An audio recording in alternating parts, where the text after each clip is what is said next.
This is gone into the Crawford boxes. The M's hoping to keep their win streak alive.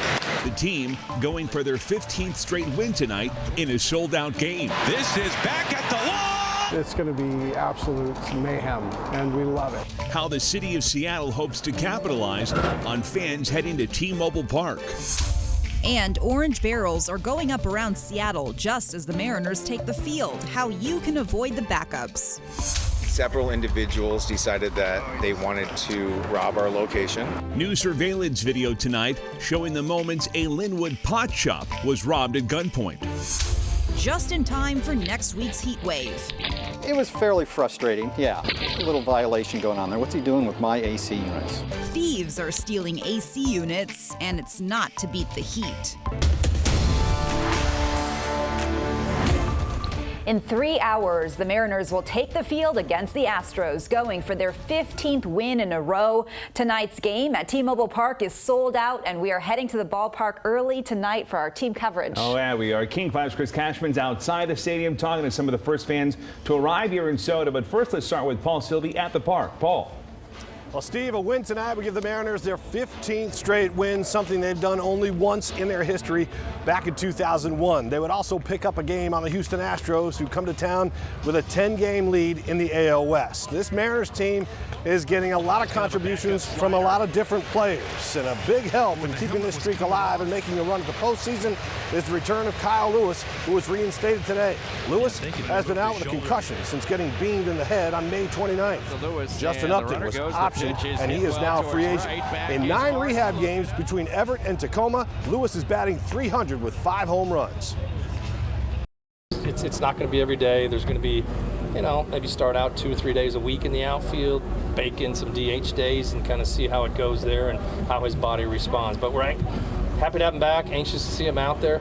Everybody knows what kind of talent Kyle is, and he lengthens our lineup. Obviously, going in the break, we're playing great baseball, having a lot of fun, and hopefully it continues.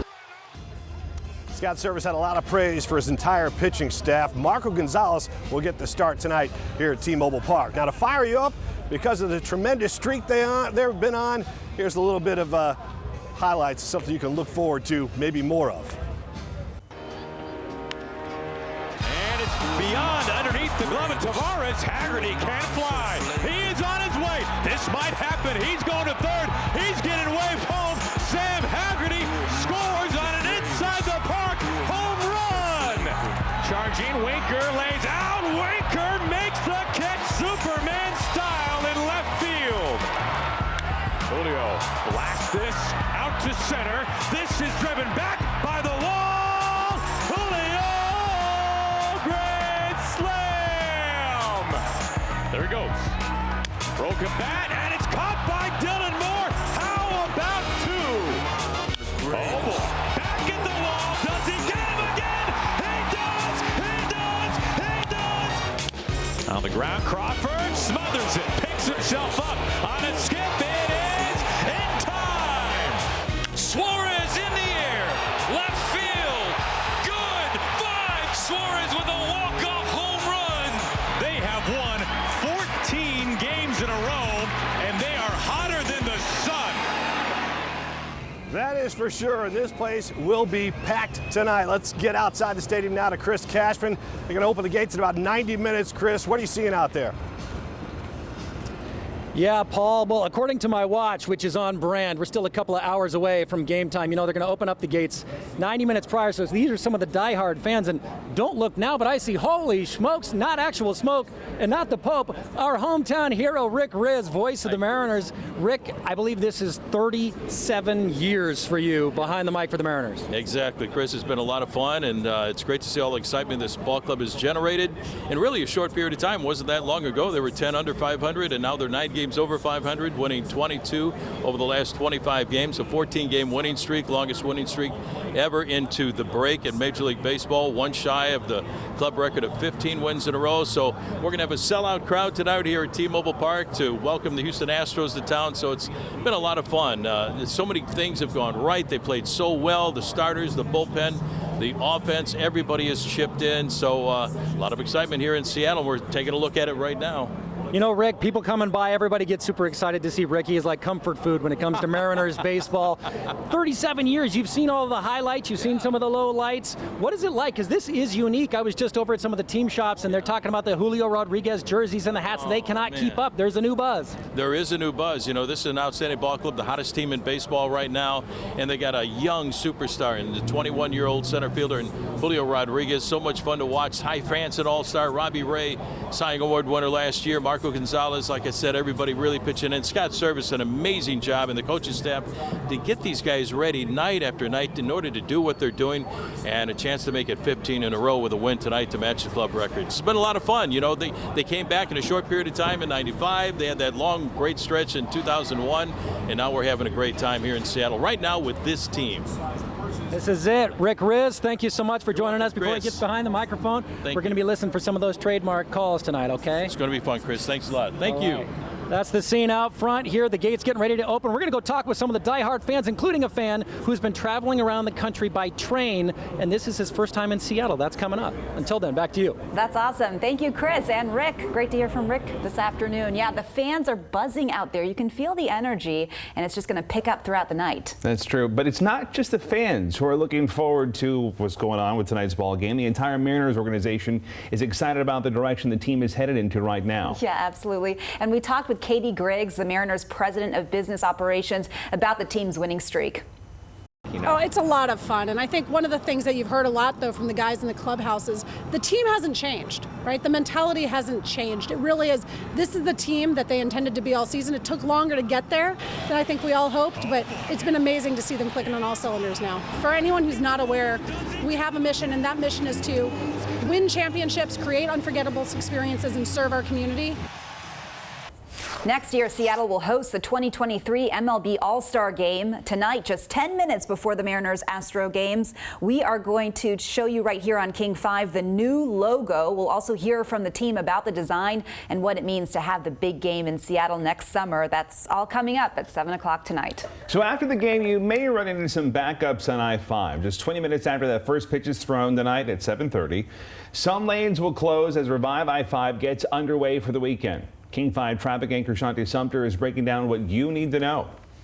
That work kicks off at 7:30 tonight. Revive I-5 is back. Up to 3 lanes will be closed on southbound I-5 between I-90 and the West Seattle Bridge. This is so that crews can continue that expansion joint work. Those lanes are expected to reopen by 5 a.m. on Monday. At 9 o'clock tonight, so an hour and a half after Revive I-5, more closures expected on I-5 southbound, this time between Stewart Street and Spring Street. The Yale and Howe on-ramps to southbound I-5 will be closed as well. This closure will wrap up around 6 a.m. tomorrow morning. Heading over to Bremerton now, you all will be dealing with one more weekend of closures on the Warren Avenue Bridge. You'll have 1 lane in each direction starting at 8 o'clock tonight. That work will also wrap up at 5 o'clock on Monday morning.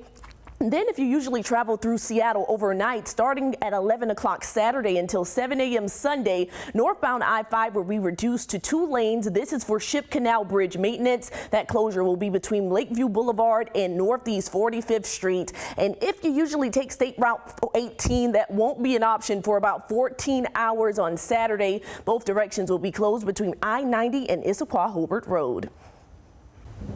All right, so let's get right to the first alert forecast now. Meteorologist Adam Claiborne here. Adam, let me tell you, we've got, beside this game, we have a drone show and a fireworks show also over here at T-Mobile Park. We need some great weather tonight. We do. We finally have it after a cloudy start this morning, kind of chilly, but we have warmed up nicely. Temperatures, they are going to be cooler than they have in the past few days. So here we go on into the evening. We're going to see temperatures in the low 70s and eventually dropping down into more of the mid 60s as we go deeper into the night. But hey, we're going to stay clear and dry. Now, speaking of those cooler temperatures today, here we are. High so far today, low 70s and upper 60s, just barely getting up to 70 out at SeaTac Airport. And that's a big change from yesterday, down by about 8 to 10 degrees across the region.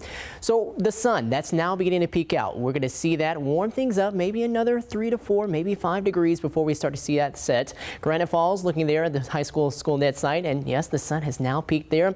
What's been happening is this onshore flow. You can see how the wind barbs are coming from the west off of the Pacific Ocean. That's been a little stronger today, bringing us more of that onshore flow and bringing more of the cooler weather. And that's going to be the case as we head into the night again.